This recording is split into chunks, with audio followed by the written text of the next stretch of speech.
छत्रपती शिवरायांना मानाचा मुजरा करतो। अरे आत्ताच ठरलं आपलं महायुतीचा, आता काय ठरलं आपलं महायुतीचा, महायुतीचा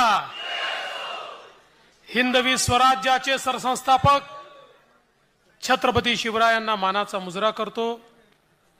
भारतीय राज्यघटनेचे शिल्पकार भारतरत्न डॉक्टर बाबासाहेब आंबेडकर यांना मानवंदना अर्पित करतो। आजच्या आपल्या महायुतीच्या महामेळाव्यामध्ये मंचावर उपस्थित असलेले महाराष्ट्र राज्याचे लोकप्रिय आणि अत्यंत धडाडीचे मुख्यमंत्री सन्माननीय एकनाथराव शिंदेजी, आपले रोखठोक उपमुख्यमंत्री अजितदादा पवारजी,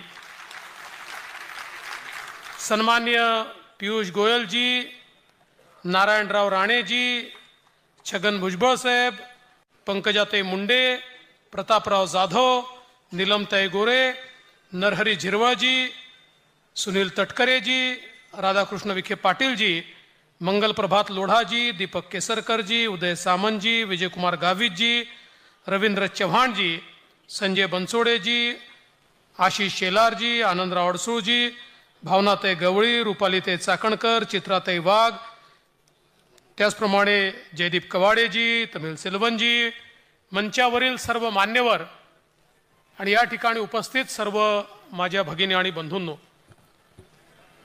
आज सर्वप्रथम मी डॉक्टर श्यामाप्रसाद मुखर्जींना या ठिकाणी आदरांजली अर्पित करतो।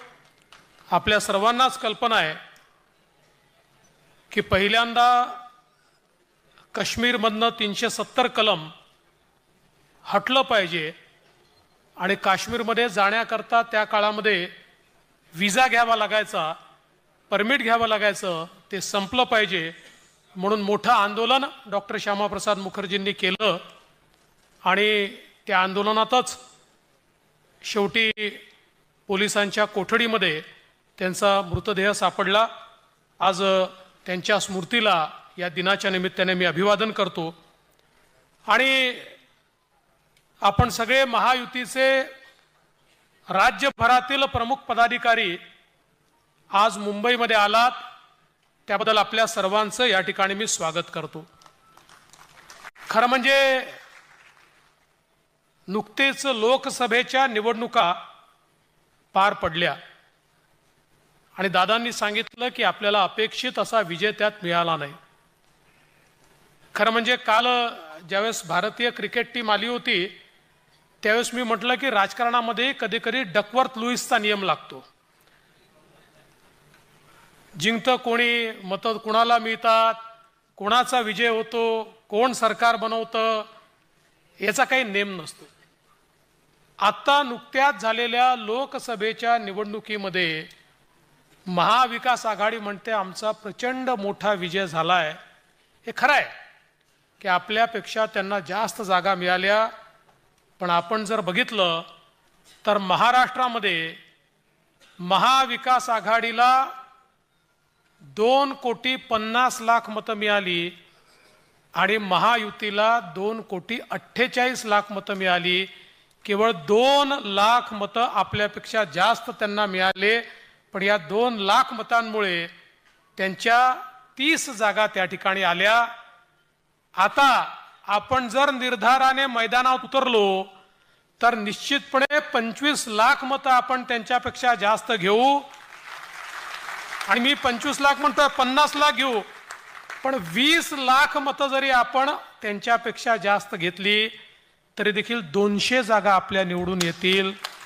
एवढी ताकद आणि एवढं पोटेन्शियल आपल्याकडे आहे। त्यामुळे लोकसभेमध्ये टेक्निकली जरी आपला त्या ठिकाणी पराजय झाला असला तरी देखील महायुती पूर्ण ताकदीने आता मैदानात उतरली आहे। आपल्याला लक्षात आलंय, खरं म्हणजे ते रोज खोटं बोलत होते, पण आपण देखील थोडंसं त्या ठिकाणी गाफील राहिलो की तर नेहमीच खोटं बोलतात, यांच्यावर विश्वास कोण ठेवेल। पण दुर्दैवाने रोज खोटं बोलल्यानंतर लोकांच्या मनावर काही परिणाम होतो हे आपल्या लक्षात आलं। आणि मी जसं सांगितलं की आपली लढाई ही तिकडच्या 3 पक्षांशी नव्हती, आपली खरी लढाई चौथ्या पक्षाशी होती। तो चौथा पक्ष होता फेक नरेटिव्ह, रोज खोटं बोल पण रेटून बोल, आणि त्या खोटं बोल पण रेटून बोल अशा ज्या काही त्यांच्या पद्धती होत्या त्याच्यामुळे निश्चितपणे काही ना काही परिणाम हा मतदारावर झाला आणि त्याचाच फटका आपल्याला पडला। पण एक गोष्ट लक्षात ठेवा, सत्य जे असतं ते चिरकाळ जिवंत राहतं, असत्य जे असतं त्याचा मृत्यू लवकर होतो, त्याचं जीवन काही फार मोठं नसतं। असत्याच्या आधारावर एक निवडणूक जिंकता येते पण दुसरी निवडणूक त्याच्या भरोशावर जिंकता येत नाही। त्याच्यामुळे असत्य जे असतं त्याचा मृत्यू लवकर होतो, त्याचं जीवन काही फार मोठं नसतं। असत्याच्या आधारावर एक निवडणूक जिंकता येते पण दुसरी निवडणूक त्याच्या भरोशावर जिंकता येत नाही। त्याच्यामुळे आता यांच्या असत्याचं जीवन संपलेलं आहे, अर्थात त्यांना एक चटक देखील लागली आहे खोटं बोलायची। म्हणजे घरी आपल्या नवरा बायकोशी जरी हे खरं बोलत असतील का, मला आता थोडी शंका वाटते। सकाळपासून रात्रीपर्यंत खोटंच बोलतात, त्यामुळे नवीन काहीतरी खोटं बोलतील, त्याला काय पाहिजे तो मुकाबला यावेळी करू। यावेळी गाफील राहायचं नाहीये, जशास तसं उत्तर आपल्याला द्यायचं आहे। आणि हे सगळं करत असताना मी एक गोष्ट निश्चितपणे सांगतो, अजितदादांनी जे सांगितलं आपण तर आपल्याला कोणीच पराजित करू शकत नाही, फक्त आपल्या योजनांचा इको तयार झाला पाहिजे, सगळ्यांनी एका मुखाने बोललं पाहिजे। आणि त्यांची तुम्ही बघा स्ट्रॅटेजी काय, तुम्ही आपली बहीण माझी लाडकी सांगाल आणि त्याच्यामध्ये किती फायदा सांगाल, आणि सकाळी 9 वाजता येऊन ते काहीतरी वेडवाकडं बोलून जातील आणि दिवसभर त्या वेड्यावाकड्यावरच आपली माध्यमही चालतील आणि आपणही त्याला उत्तर देत राहू। या ट्रॅपमध्ये फसायचं कारण नाहीये। आपण जे पॉझिटिव्ह काम केलंय ते पॉझिटिव्ह काम हे रोज बोललं पाहिजे, प्रत्येकाने बोललं पाहिजे, वारंवार बोललं पाहिजे, तरच ते लोकांच्या मनामध्ये भिनतं। पब्लिक मेमरी अत्यंत शॉर्ट असते, काल सांगितलेलं आज कोणाच्या लक्षात राहत नाही, त्यामुळे जे चांगलं केलंय ते रोज सांगितलं पाहिजे, हे आपण सगळ्यांनी लक्षात ठेवा। या निवडणुकीमध्ये मी स्वतः बघितलं, म्हणजे आमची सगळ्यांची ती चूक आहे, पण जे महत्त्वाचे निर्णय घेतले त्यातल्या निर्णयावर जेवढं बोललं गेलं पाहिजे तेवढं आपण बोलत नव्हतो। आज एकीकडे आपण कॅबिनेटमध्ये निर्णय घेतला की आमच्या शेतकऱ्यांना सोयाबीन आणि कापसाचे भाव कमी असल्यामुळे भावांतराच्या माध्यमातून थेट त्यांच्या खात्यात पैसे देऊ, हा निर्णय आपण घेतला। पण दुर्दैवाने पूर्ण निवडणुकीमध्ये कोणीही याच्याबद्दल बोलत नव्हतं। निर्णय घेऊन फायदा काय, निर्णय कम्युनिकेट झाला पाहिजे। आता हे पैसे, कारण आपण तो निर्णय घेतला आणि तिसऱ्या दिवशी आचारसंहिता लागली, त्यामुळे आपण निवडणुकीपूर्वी ते पैसे शेतकऱ्याच्या खात्यात देऊ शकलो नाही। पण आता अजितदादांनी या अर्थसंकल्पामध्ये ते पैसे ठेवले आहेत। आता लवकरच मागच्या खरीपामध्ये आमच्या शेतकऱ्याला कापसामध्ये आणि सोयाबीनमध्ये जे नुकसान झालं त्याचे पैसे आता त्याच्या खात्यामध्ये त्या ठिकाणी थेट जाणार आहेत। आणि म्हणून आज आपण पाहू शकतो, आम्ही बहीण लाडकी, मुख्यमंत्री माझी बहीण लाडकी योजना सुरू केली। आता हे किती म्हणजे कसे लोक आहेत ते लक्षात घ्या। इकडे सभागृहामध्ये त्या योजनेचा विरोध करतायत, निवडणुकीकरता योजना केली, मग पैसे कुठनं आणणार, मग योजना होणारच नाही। पण हे किती हुशार लोक आहे, तुम्ही जर गावोगावी जाऊन पाहिलं यांचेच लोक फॉर्म घेऊन उभे आहेत।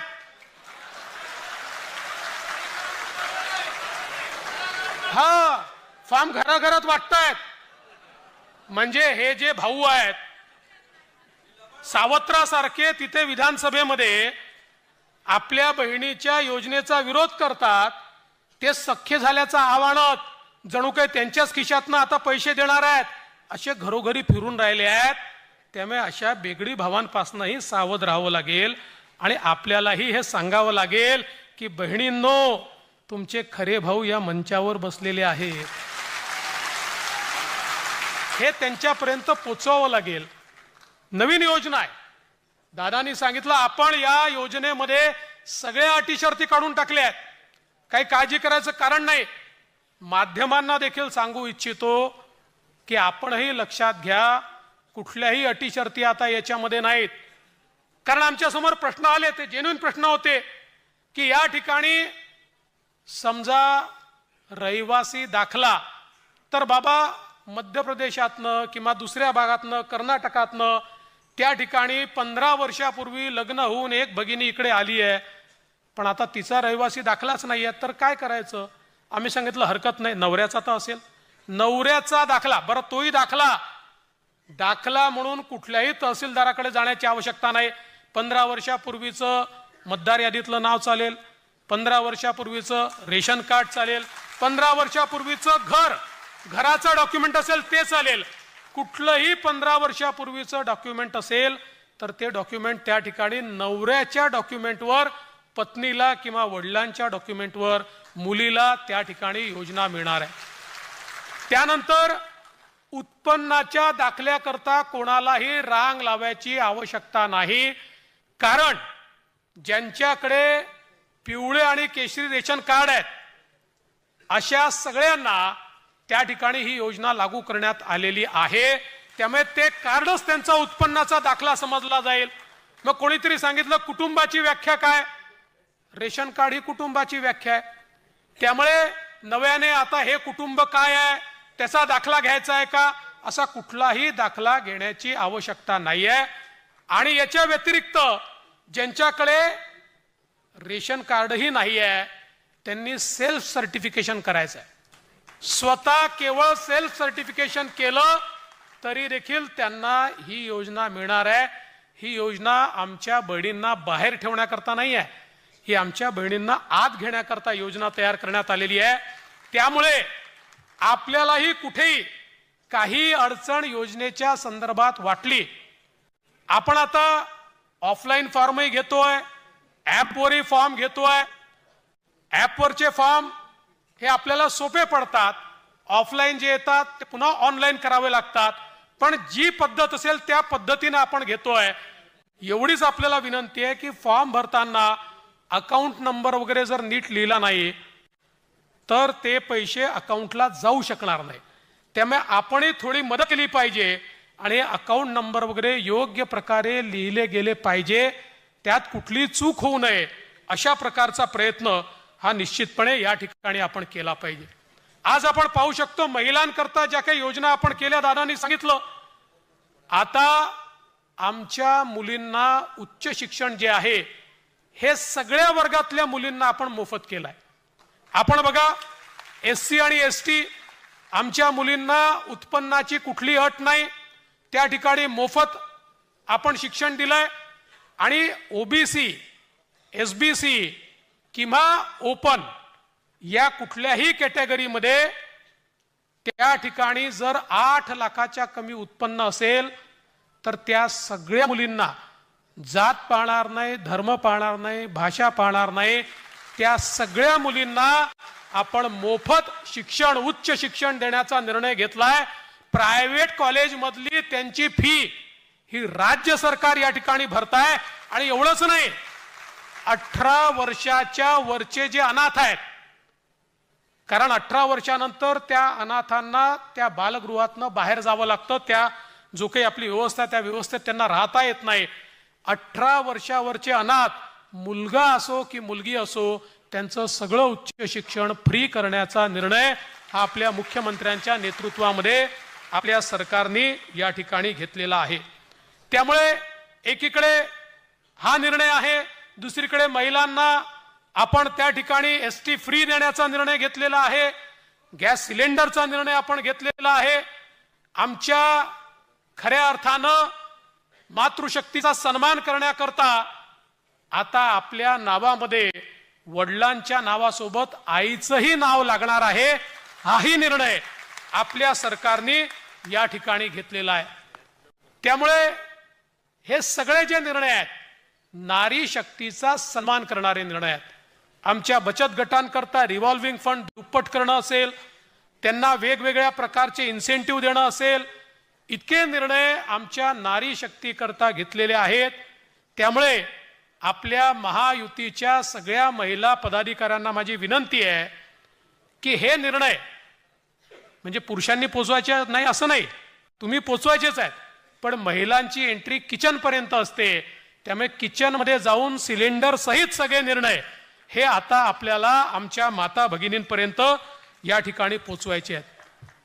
आपल्या सरकारने किती निर्णय घेतले. आज शेतकऱ्यांकरता 1 रुपयात पीक विमा, आणि परवा आमच्या धनंजयनी सभागृहामध्ये सांगितलं अख्ख्या देशामध्ये पीक विम्याच्या पेमेंटचा रेकॉर्ड महाराष्ट्राने तयार केलाय.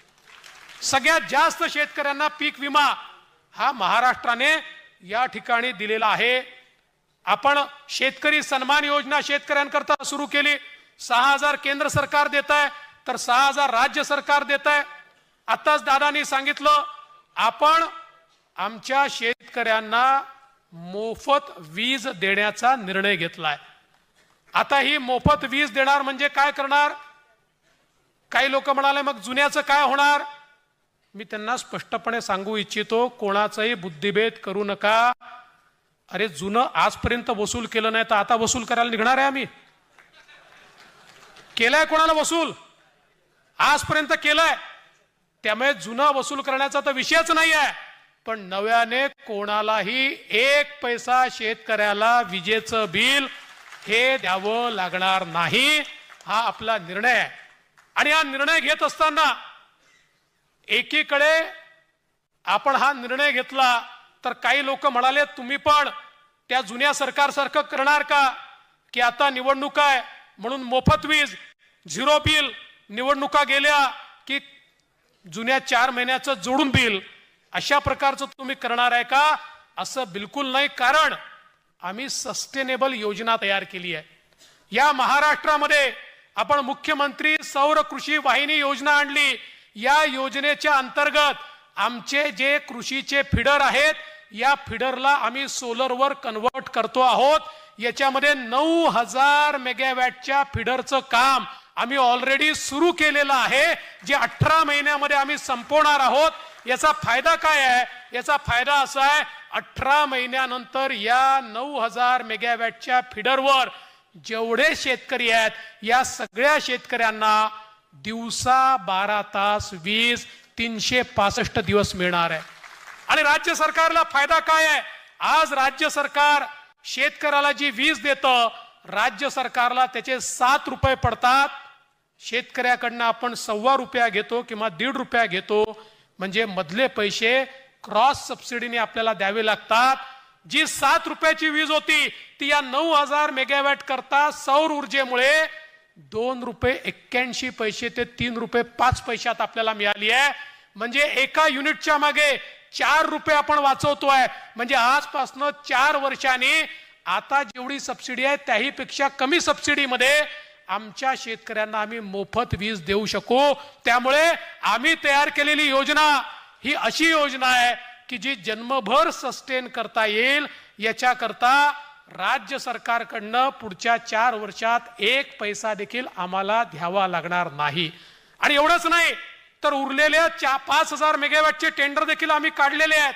आणि आता शेतकऱ्यांकरता आपण मागेल त्याला सौर पंप ही योजना सुरू केली आहे.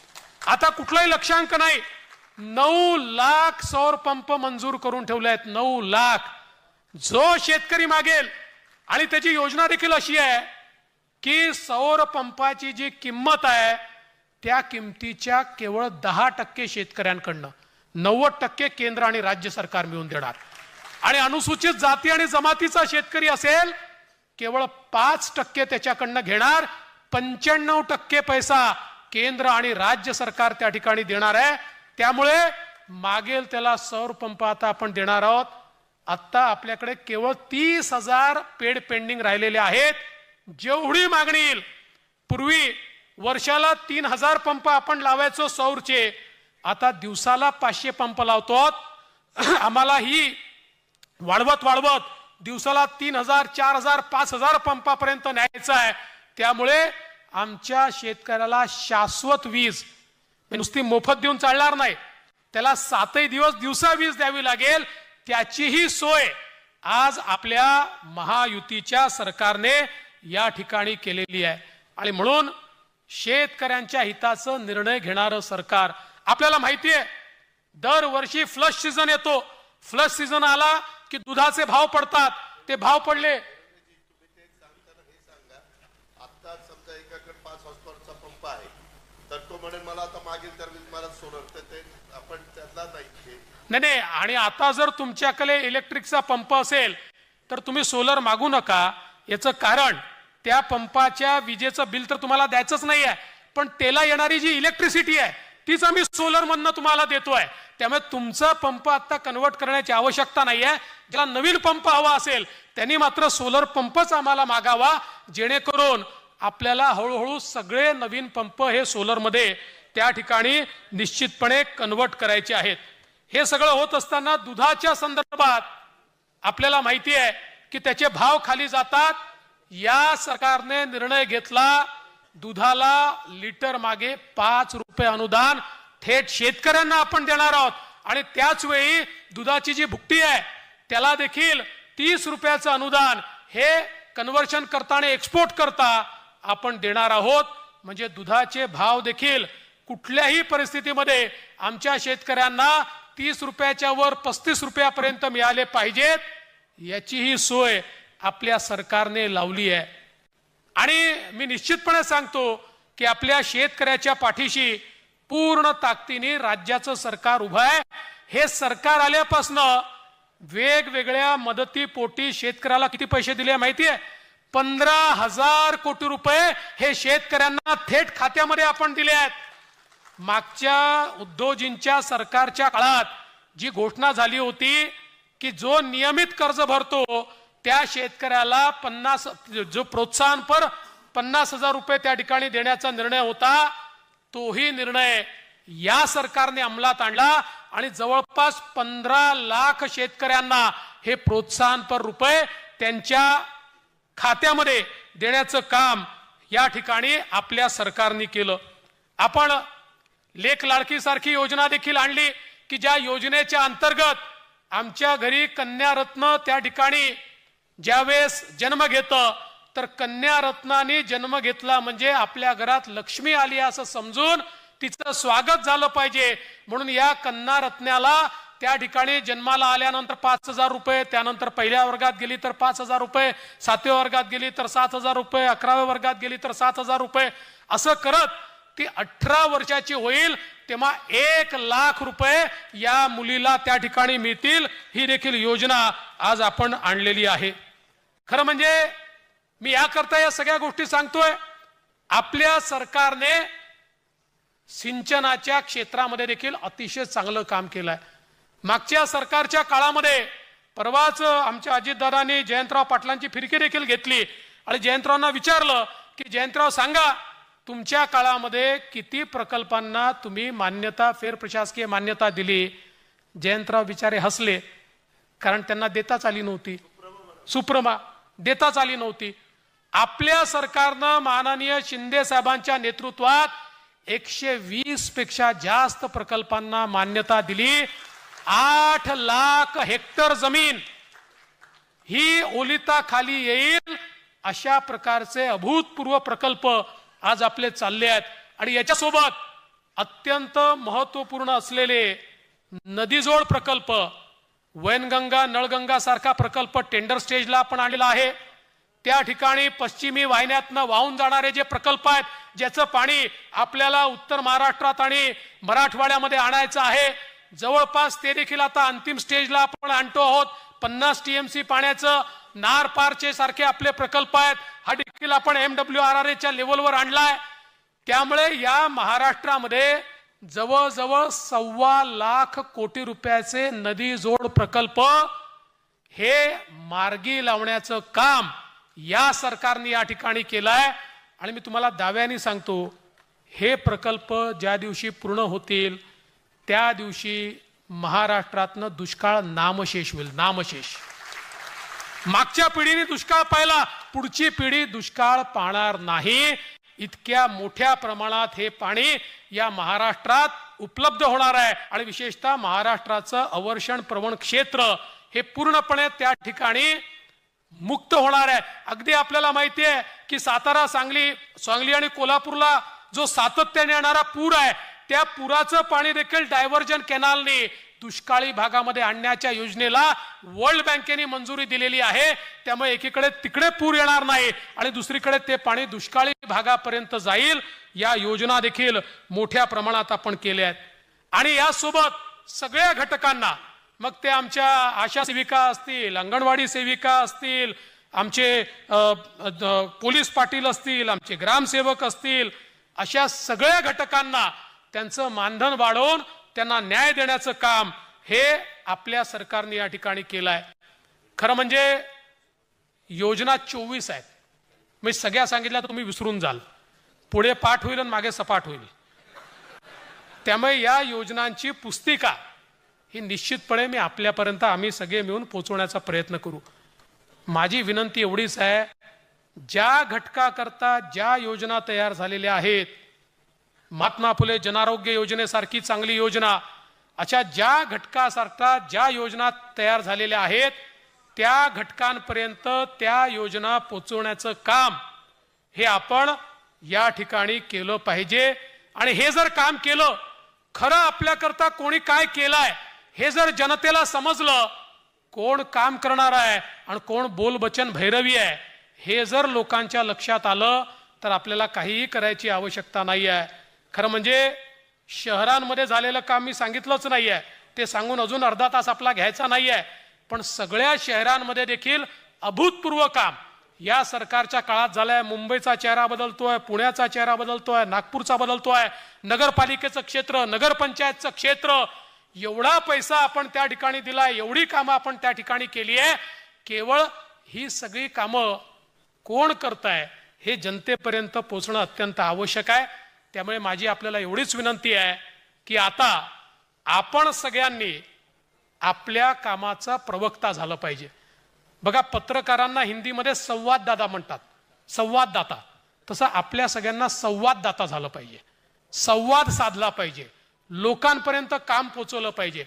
आणि हे सगळं करत असताना मी सगळ्या पक्षांच्या नेत्यांना विनंती करतो, आपण जर महायुतीमध्ये एकत्रित आहोत, आज आपलाच अनेक वेळा आपापसात विसंवाद दिसतो, आपलेच प्रवक्ते एकमेकाच्या विरोधात काय काय बोलतात, हे बंद केलं पाहिजे।